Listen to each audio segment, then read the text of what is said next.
पहुंच के जो आपने मान सम्मान दिया, मैं आप सबका हरियाणा की तरफ से और देश की संसद की तरफ से बहुत बहुत आप सबका धन्यवाद करता हूं। यहाँ पहुंच के मान सम्मान, मैं कोई बहुत लंबी बात नहीं कहने आया। मैं आज आपकी बात सुनने के लिए यहाँ पे आया हूँ, ताकि आपकी बात सुन के सही जगह पे आपकी बात मैं पहुँचाने का प्रयास करूँ। मैं आप लोगों को अभिनंदन करना चाहता हूँ, क्योंकि मेरा भी लंबा तजुर्बा हो गया। चौथी बार देश की संसद में पहुंचने का मुझे अवसर मिला है, और पिछले 16-17 साल से देश की संसद में मैं एक सदस्य हूं। और जब सांसद होते हैं तो तमाम राष्ट्रीय आंदोलन, जंतर मंतर से लेकर रामलीला ग्राउंड तक, रामलीला ग्राउंड से लेकर दिल्ली के बॉर्डर तक, जो सिंगू टिकरी बॉर्डर पे आप देख रहे हैं किसान आंदोलन, उन आंदोलनों में जाने का भी अवसर मिलता है, आंदोलनकारियों से बातचीत का भी अवसर मिलता है, उनकी बात को, भावना को समझने का भी अवसर मिलता है। मैं आप लोग का अभिनंदन करूंगा कि इतने लंबे मेरे राजनीतिक सफर में, 17 साल के सांसद के एक सफर में, मैंने आज तक कभी नॉर्थ ईस्ट का इस प्रकार का ज्वलन, इतनी बड़ी हाजिरी के साथ कोई आंदोलन यहाँ जंतर मंतर पे या दिल्ली में, पूरे नॉर्थ ईस्ट का मैंने नहीं देखा है।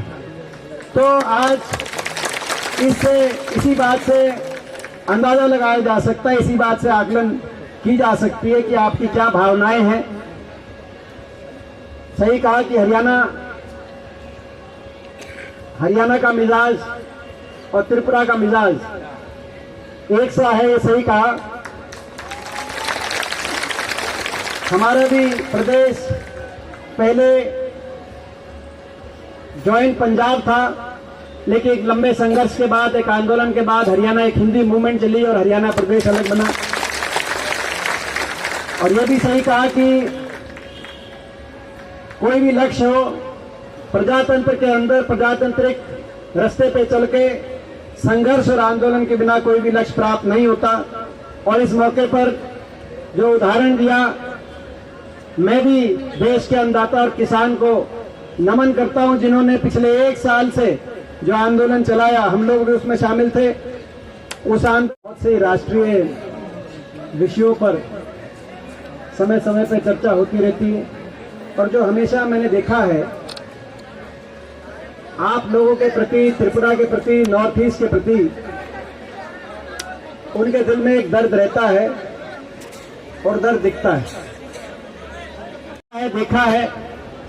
और मैं आपकी भावना को अपने पार्टी के शीर्ष नेतृत्व तक विस्तार से, आपकी भावना को मैं पहुंचाने का काम करूंगा।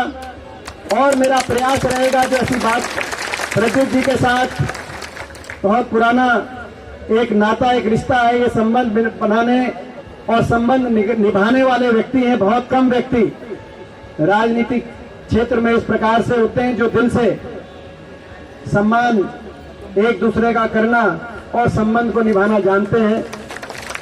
तो आपने आपकी जो उम्मीद है, पार्टी के शीर्ष नेतृत्व तक भी आपकी बात पहुंचाई जाएगी प्रद्युत जी, और संसद के अंदर भी आपकी आवाज पहुंचाई जाएगी।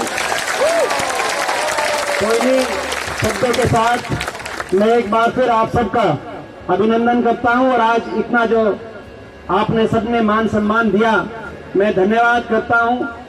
और कभी आवश्यकता पड़ी, आप कभी हरियाणा आए, तो ये जो आज मान सम्मान मिला है, इस मान सम्मान को दुगना करके हरियाणा के अंदर आपको देने का हम काम करेंगे। धन्यवाद। जय हिंद।